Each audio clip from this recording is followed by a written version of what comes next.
Hail, Internet. It's Paul. It's Matt. The Dork Lord. He just dropped his phone. He's so excited. Yeah, oh boy. We're going to be talking about Legion, Season 2 finale. Yeah. Otherwise known as Chapter 19. All right, a lot happens in this episode. Here's what I'll say about it that's good. I'll say bold move. Okay. I would say misguided, but bold. All right, so quick recapping. We open with a future version of Melanie and Oliver. Interesting. Hey, they're together.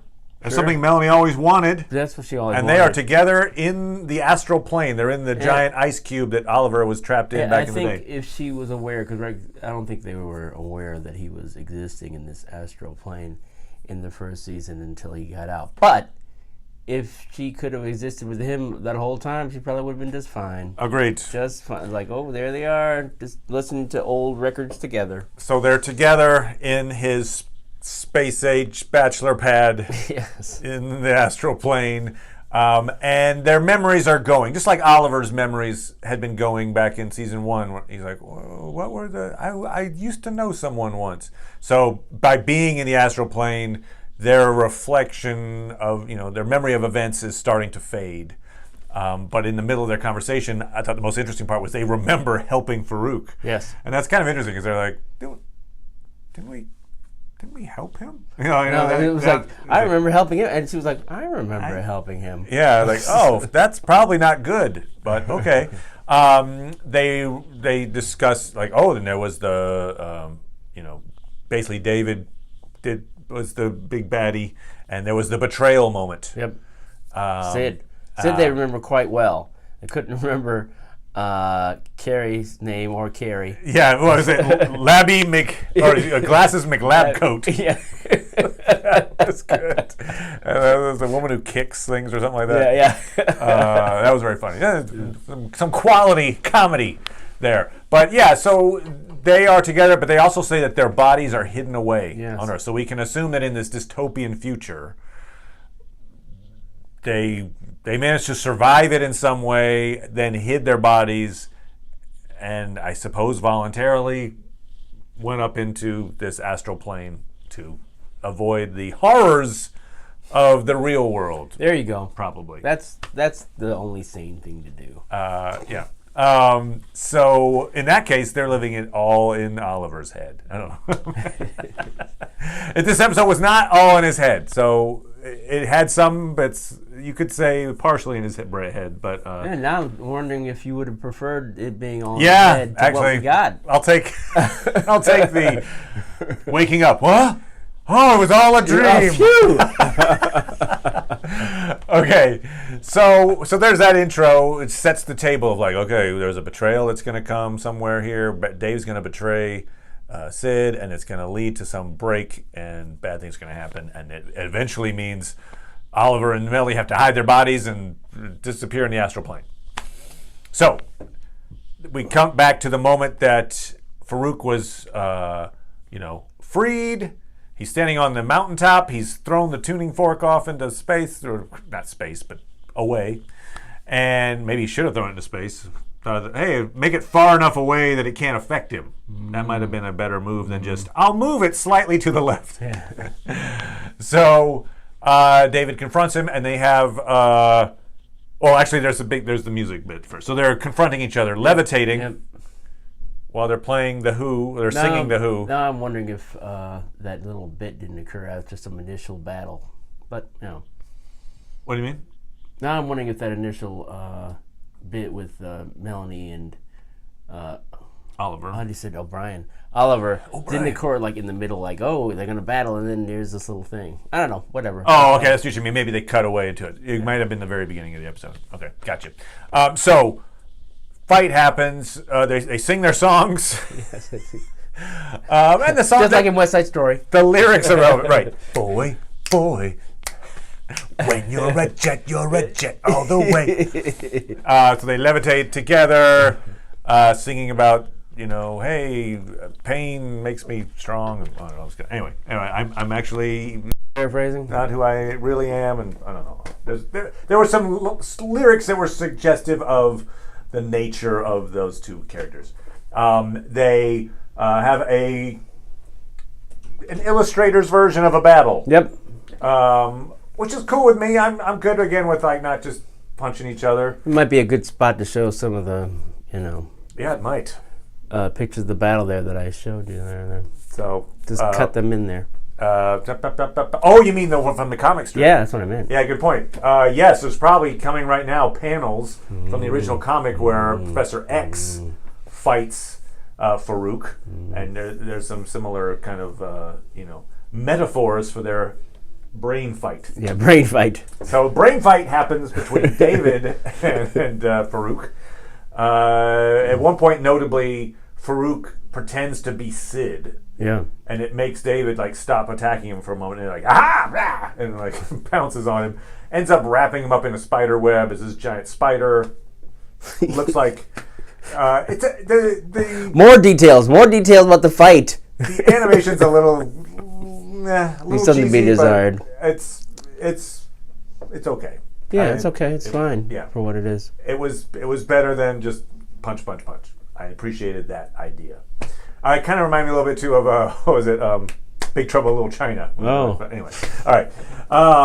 So about to lose, but then Lenny, bang, sniper rifles, the tuning fork, the choke, which takes away the powers Of any mutants. Any apparently. mutant in the area. Yeah, in the area. By the way, incredibly powerful weapon that they should have been using long ago to try to take down Farouk, but they're like, anyway, all right, they didn't. So good on them. All right, powers are gone. So with fisticuffs, apparently David better than Farouk at just doing the Captain America punch in the face. Sure. So David's got him on the ground, and he's punching him, and he's going to take a rock. And this is that moment that we heard about earlier in the season when future Sid says, oh, yeah, you beat him to a bloody pulp with a rock or something like that. So this is that moment. Instead, he gets stopped by Sid, who shows up and holds a gun on David. Yeah. And this is where things... Up until that moment, I kind of figured that's the way this is going to go. I mean, with that, I didn't know there was going to be a animated spider, but whatever. Generally speaking, all right, I'll get to this moment. This is where it kind of started to go like, what? So Sid has been convinced by Farouk in the form of Melanie. Oh, she's holding a Minotaur head, by the way. So we didn't see her kill the Minotaur. No. And we later hear that Carrie with a K technically killed the Minotaur, which is more believable, frankly. Yeah. But she's holding the Minotaur's head. Aha! I'm the hero. I have killed the Minotaur. Because that's kind of what this episode is about, is like redefining who's the villain and who's the hero. So it's basically saying, you thought David was the hero the whole time, but you, the audience, were under a mass delusion with an oil chicken in your brains, because he's not. He's the villain, and the real hero all along was Sid, the Minotaur head. Okay. So, she's... I don't know. I think it's debatable whether or not the audience is supposed to feel that way. Okay. Or maybe it's just that's just a question we're supposed to pose. Okay. Because she says it pretty much Because I'm straight holding away, out... like, you're not the Right, hero. yeah, I know. I'm the hero. I'm just holding out hope that that's not what the show... Which is what heroes always They do. just want us That's to how heroes think always do when they're the hero. Yeah. They're like, I'm the hero. Yeah, right, exactly. Shoot. Anyway. Yeah. I'm not convinced. Yeah. Okay. I think that's what Moby Dick said. Yeah. In the... I'm the hero. In Moby Dick. Yes, the whale. It's like, I'm the hero. So Jaws. I don't think they ever named... Was it Jabberjaws? No, anyway. So she's holding a gun on David. David can't believe it. He's like, whoa, wait, what? I love you. She refers to their love in the past tense at one point. She He's does, like, yeah. oh, you don't love me anymore. But he's pleading with her, like, hey, come on. We only have a certain amount of time here. That tuning fork is going to stop. He's going to wake up in a second. He's not dead. So mission accomplished. I haven't killed him. But he's going to wake up really soon. Of course, just hit the tuning fork again. But they didn't. No, there's a time limit on that tuning fork. Okay, so she eventually pulls the trigger. Yes. She's like, in the future, you're going to be horrible and you're going to kill everybody. And I should have seen it all along. I don't remember all the exact words she's using here, but basically, a lot of we words. thought at first it was just your parasite, but it's not just your parasite. You're crazy and you're evil, and I'm going to kill you now before bad things happen. Oh, one of the things we just mentioned, we talked about before, just before we got on air, which I thought was a horrible analogy. She says, I think it's during this conversation. Yeah. When she talks about Son of Sam. Yeah, because after that, she can't have a conversation because she doesn't remember. Yeah. And then in the final conversation, she's like, "Oh, we're concerned about you." So no, it was in this one. She equates. So David says, and justifiably so, "Hey," she said, "you killed all those D3 guys." He's like, "Yeah, well, I was under control of this parasite who's right here, Farouk." And her point is, "Oh yeah. Well, Son of Sam had a dog tell him what to do, but he was still pulling the trigger." Yeah, okay, that is the dog wasn't a super-powered, mind-controlling villain that could literally kill anyone he wanted at any time and wanted to. It was a dog. So to say, like, that's the equivalence is completely wrong. I laughed when I heard that analogy. I think the audience is supposed to accept that. In their defense, David Halley was like, well, so maybe that's what he was thinking and couldn't get it out. Right. It's like worst analogy ever. Respond to your serial killer with a dog versus me having an actual supervillain in my brain. By that analogy, she should want to kill Oliver because Oliver was controlled by Farouk. Yep. Killed some people horribly. Yeah. Like tortured David's sister. Yep. To death. Yep. And just kind of did it without like showing remorse or anything because he was completely under control of Farouk. So there's that. Also, Melanie. I mean, Melanie did some horrible things under the guise of Farouk, so kill everyone else at D3 as well. Yeah. Because they were the ones pulling the trigger. The dog wasn't in control. So that really didn't wash for me. Anyway, end result, she shoots. The bullet is actually shot out of the air by Lenny. Yes. So from quite a distance away, she needs a high-powered rifle with she should be on the movie Wanted. Yes, I believe. she should, yeah. Because she takes the bullet out. Yes. So this is high. Right, while high. Maybe she needed to be high in order to do it. It was an odd choice for her, like, but missed that bullet by that. Oh, I should have been high. She was shooting at Sid actually, but no. Okay, so this is the betrayal moment. Betrayal that we hear about from Oliver and Melanie. Yeah, that's. So David wakes up. Sid is still not fully conscious, I guess. He's not. From this, the bullet flew up. Flying bullet. David mind wipes the recent events. Yeah. I don't know how recent. I mean, she didn't seem to not know people around her. Yeah, I mean, in other words, it all seemed to happen. In other words, did she remember why she was going to shoot David? Does she still remember all the things that Melanie / Farouk showed her? Point being, what's your point? If he just took, she would still have the same intent. I think. I was thinking at the time, like, oh, he's probably just trying to make things back the way they were. Right. But he'd have to take it back significantly far to make it the way they were. I think, yeah. No? I feel like the worst of it happened when she went down into the rabbit. Before that, she went out to see him, and she was behind him, and she had some niggling sort of suspicions. But once she went down there, which is just the last episode, right? That's what I'm saying. So probably just that. Backing it up more than just 2 minutes, though. You're saying back it up. Yeah. A few hours. Yeah. Yeah. Okay. Yes, I agree. He probably removed that whole bit. So he does that. And this is the big betrayal that is then used against him. He gets put on trial for it. The whole D3 turns on him on this. Yeah. And I don't. What he did was wrong, and it made me wonder why I did it in the first place. It's like, if you got a problem like that, you don't just, wave it away. I mean, you can say that it's one of the dangers of somebody being all powerful and that they could do stupid things like that. It's not the first story. Now, haven't we seen, for instance, in the Somebody movies, doesn't Professor X do that occasionally? Didn't he do that with Jean Grey, for instance? I don't know. I think he mind wiped the idea of the Phoenix out of her mind. Yeah, no. Certainly what Clark Kent did to Lois Lane in Superman there, that was stupid.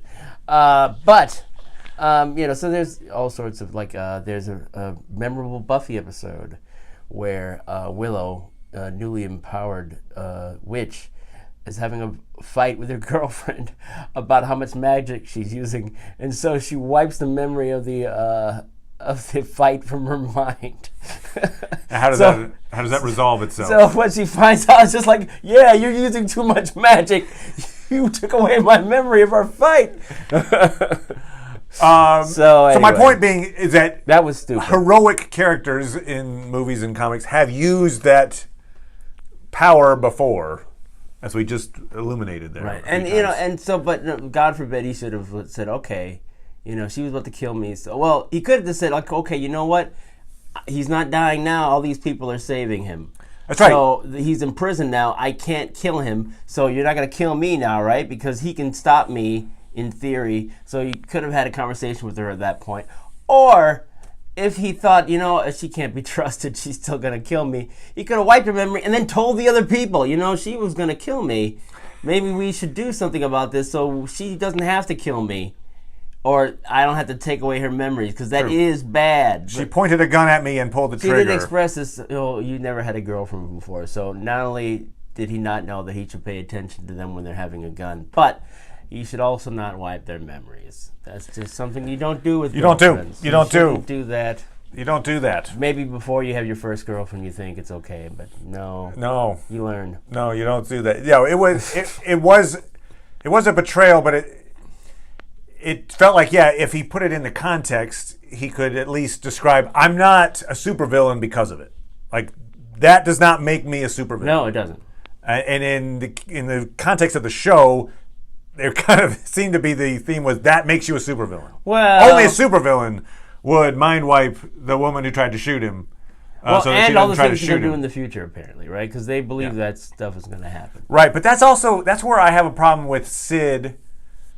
Sid's actions are based entirely on her all the being told about what's going to happen in the future. Yeah. She doesn't know. I mean, somebody's telling her, oh, in the future he's going to be horrible. And that person who's telling her that is Farouk, who is hardly to be trusted anyway. Well, technically, then it's future Sid. It's future Sid. I have my doubts about that, but, Yeah, which a future Sid who does not exist anymore. No.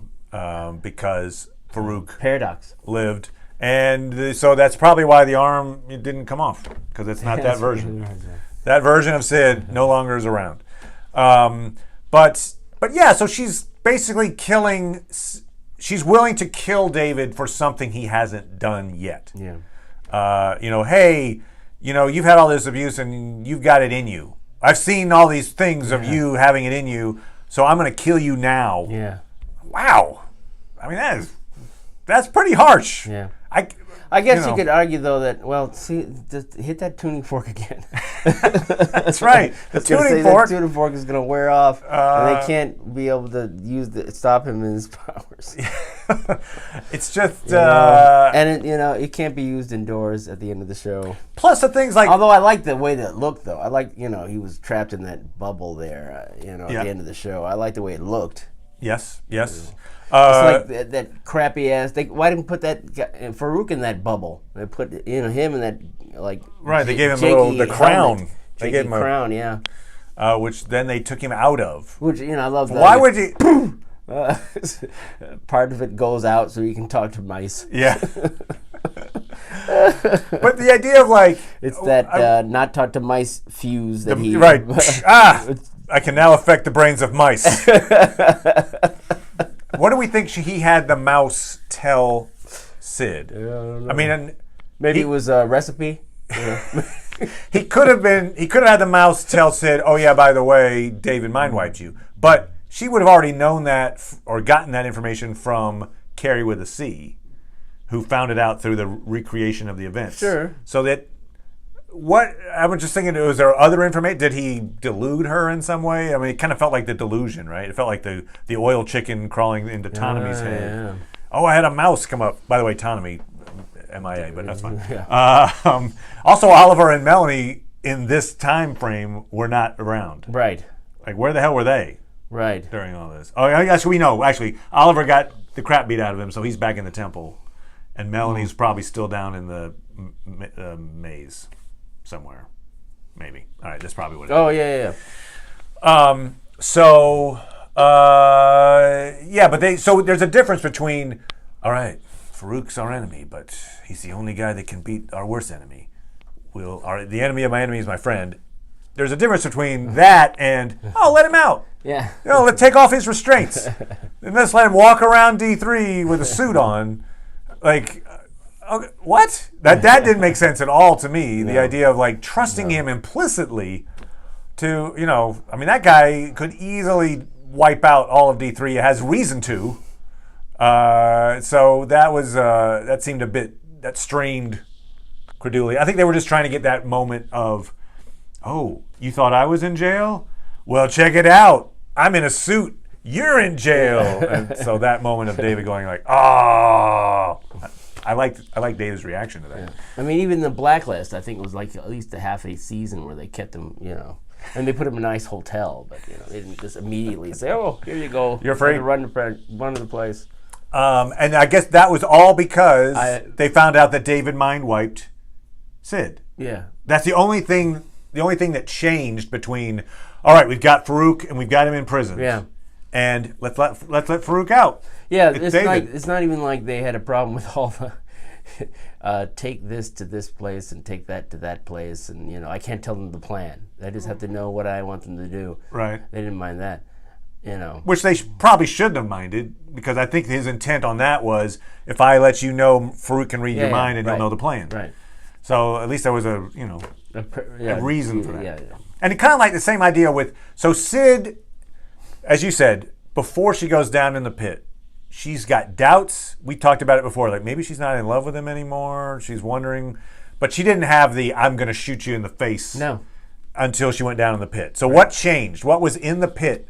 She saw these pools of water of different scenes of David. Yep. So there were basically three scenes. One was future Sid talking to Farouk about future David. Yep. Okay. Again, in a future that will not happen. Right. It's already, by keeping Farouk alive, it's not happening. So that's not a thing. And it hasn't happened yet in any case. If you're killing David for a thing that hasn't happened, I think that's pretty horrible, frankly. I don't think you're the good guys in that case. You're minority reporting him. Second thing she saw was David kissing future Sid. Okay, out of context. Context is future Sid had already made a deal with Farouk and then decided, oh, you know what? I need to manipulate David. So I'm going to seduce him. So she comes up. She's a future version of his girlfriend. Yes. He kisses her. She kisses him. They kiss each other. But after that, he's like, you know what? Whoa, this is wrong. I'm not coming back here anymore. And he deliberately, even though it would be helpful to get information from future Sid, he's like, nope, I can't go back there because there's this temptation and I don't want to face it. I guess. I mean, I think he might have, because she wanted him to do that, he wanted to kill Farouk. So she's like, hey, you got to save Farouk. And he's like, he just killed my sister. I'm going to kill his ass. But there was that moment. So there was a moment when present Sid's like, oh, we could get information from future Sid. And he's like, yeah, I can't do that anymore. Right, I know. I'm just saying. I think he decided not to because he doesn't. He's not going to go by what she wants anymore. Okay, so you don't think it was necessarily motivated by It may have in part have been that he may have known that she was trying to manipulate him because that's what she was trying to do. Yeah. Less so much about you can do what you want, but let me try to.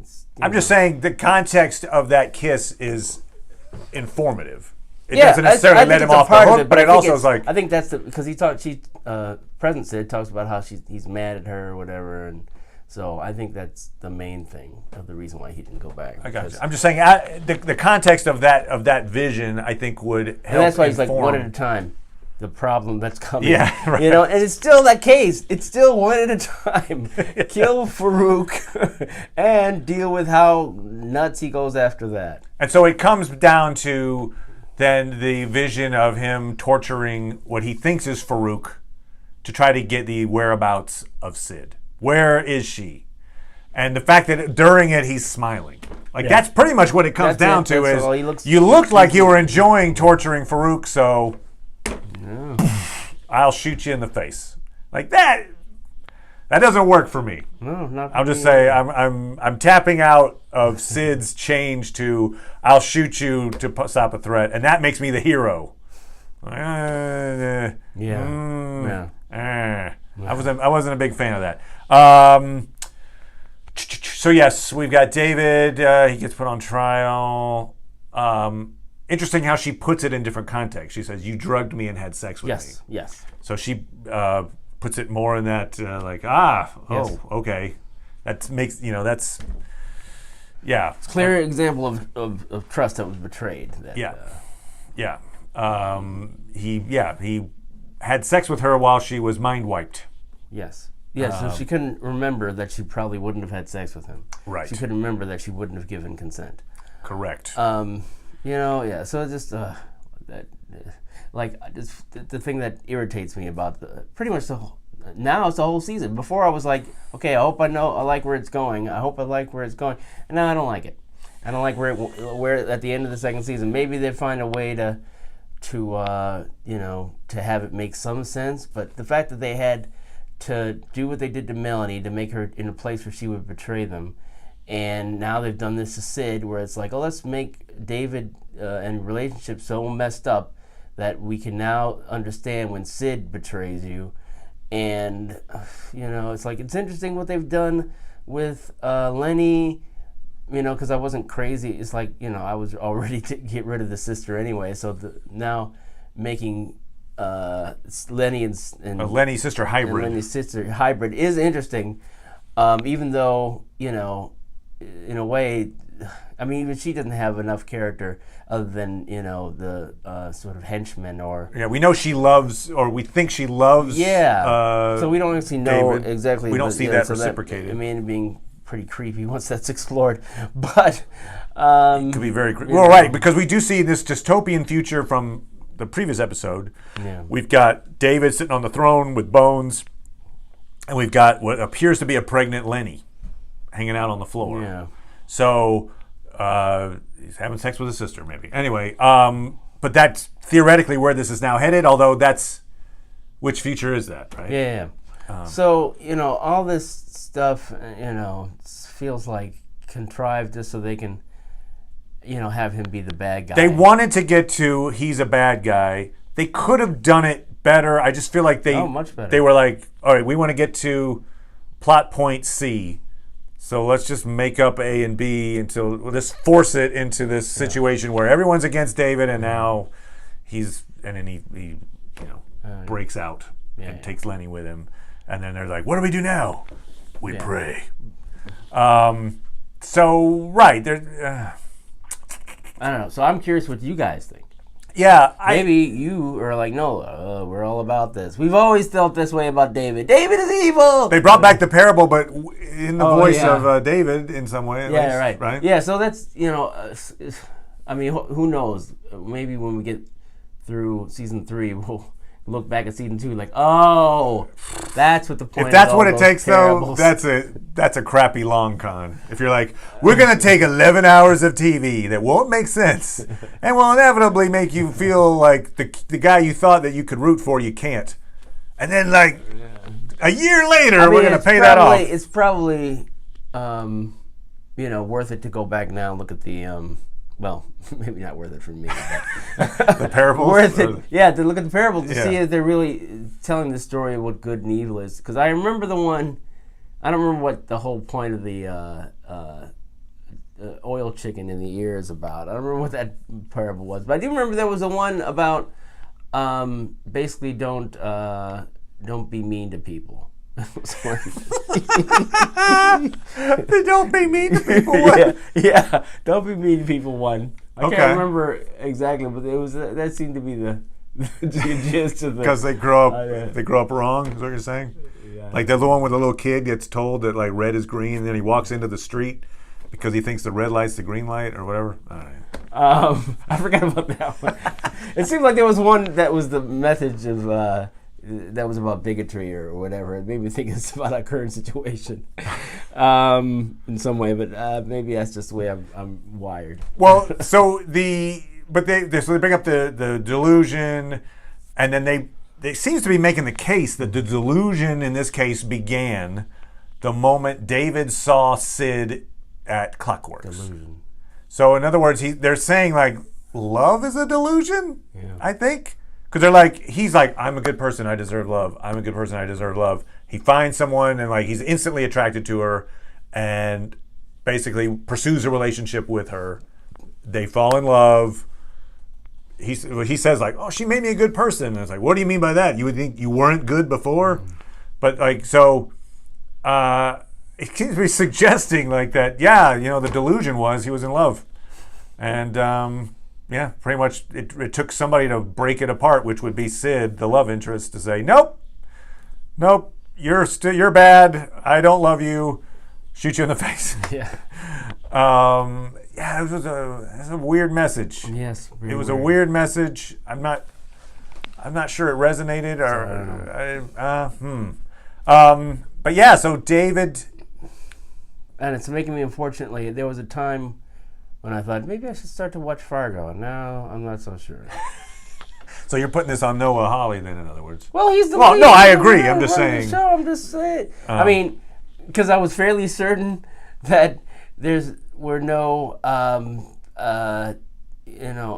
drains with stoppers in the desert in Fargo. I was like, there probably doesn't, no women with mustaches in Fargo, people with baskets on there. I'm guessing. You can let me know if Basket I'm Head wrong. showed back up. But yes, he did show up.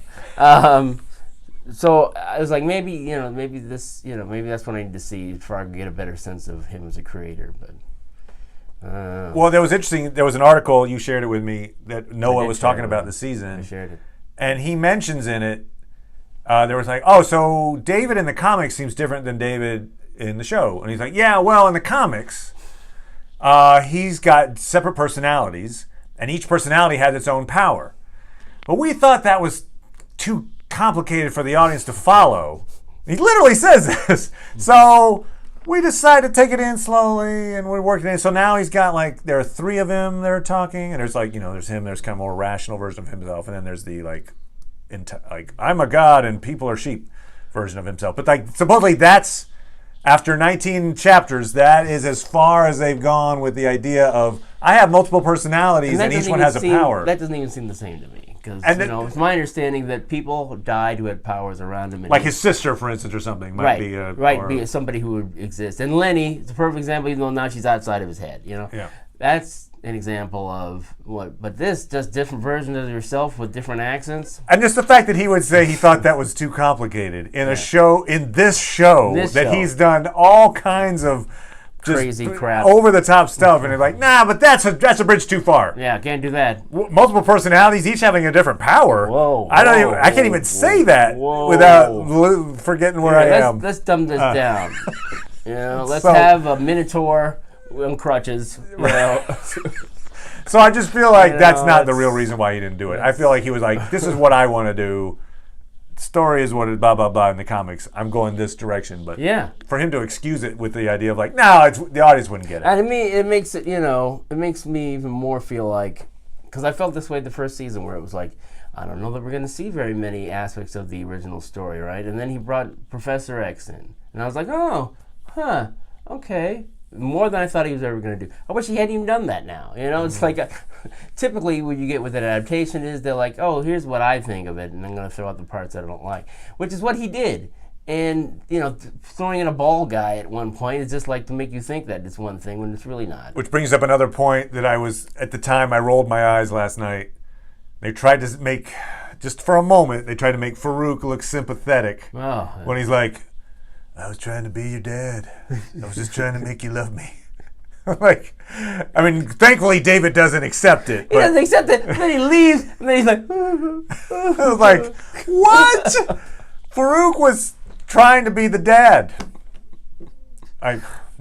No. It's like, wow. No, he wasn't. Watch too many episodes of Dexter, apparently. Because that's what it is. It's like, oh, here's my dad who's dead, who was trying to teach me to be a serial killer. You know, he knew that I had this in him. And this is what it's like. Whoa, okay. Yeah, I don't. But it'd be fascinating to have a situation with Professor X, like as the father figure who's not around. You know what I mean? Like to see the relationship between father and son. To like come up with like, I'd love to see a storyline where that starts to break out of like, I'd like to be the father to you that I never was.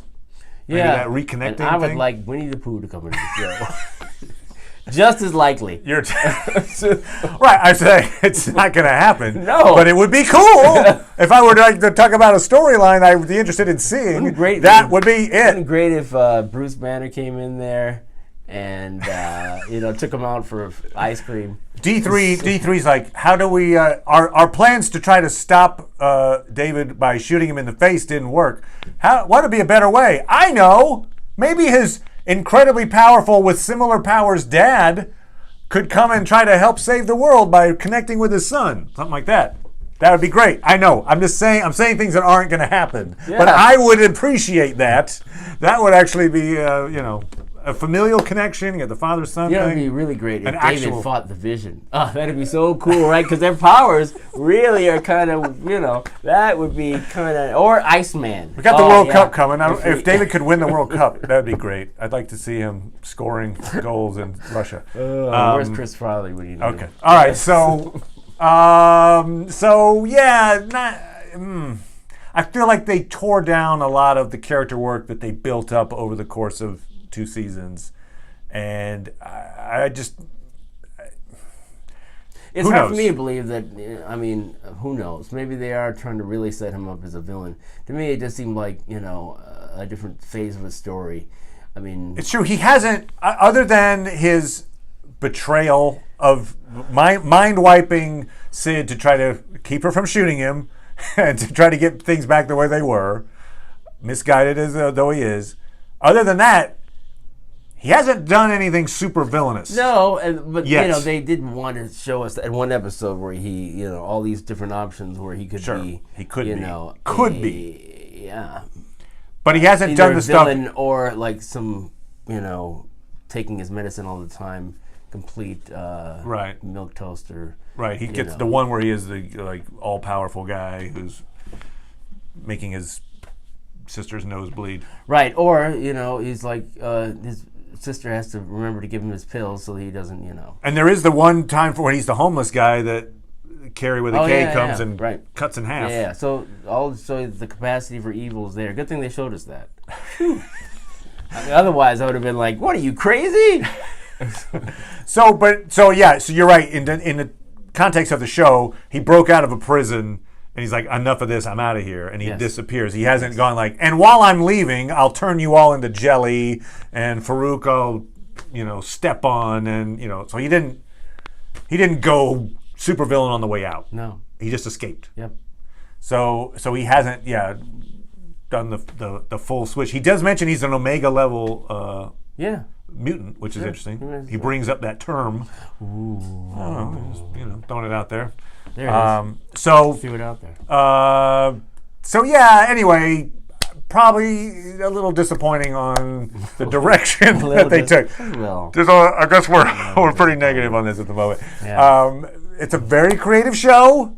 Sure. It is unlike any other show on TV. No, I'll still watch it. I mean, and part of what helps me watch it is that I really don't have a sense of the comics, actually. I mean, I've seen the comic that I mentioned is really more about his formative stuff with, and it's like I like the artist, I think, who's responsible for it. I think it's Bill Sienkiewicz. But the thing about that artist is, he, in terms of the stories that he uses in his art, though, it doesn't feel that great to me. So I don't even know if I'm going to read these comics. I mean, I kind of tempted to just to see, but then he's not using it. So why would I even do that? Why would I even do that? So there we go. It is the season finale of Legion. It is renewed for season 3. Why? Season 3 with Farouk is still in play. Just leave.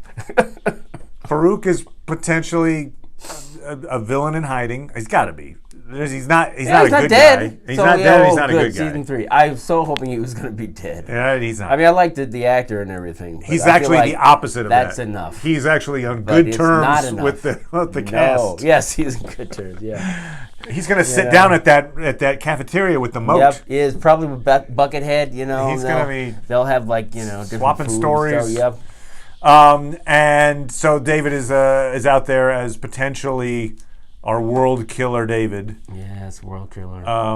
Although, again, the events that led to him being world killer were supposedly involved him killing Farouk. Yeah. Maybe it's just the fact that they're like, well, it was going to happen anyway. No matter what happens, he was going to be world killer. It's just now we've got Farouk to help us out. Fight, yeah.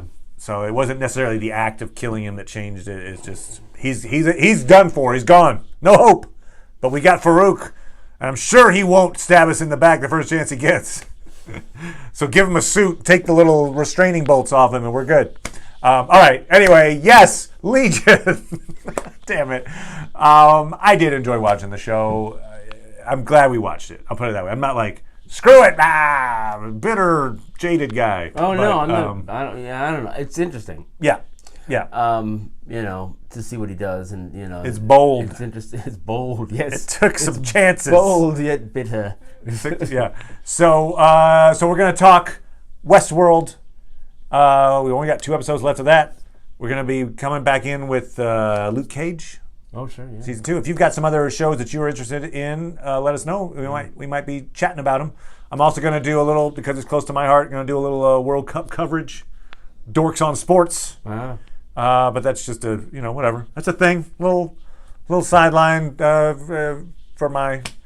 I'm going to talk about it anyway, so I'll just talk about it on video. Anyway, so there you go, Paul. Also, Ant-Man and the Wasp will be coming out. Oh yeah. Fairly soon. Yeah. We'll chat about that. Yes. See. Bye everybody. Maybe Incredibles 2. Bye.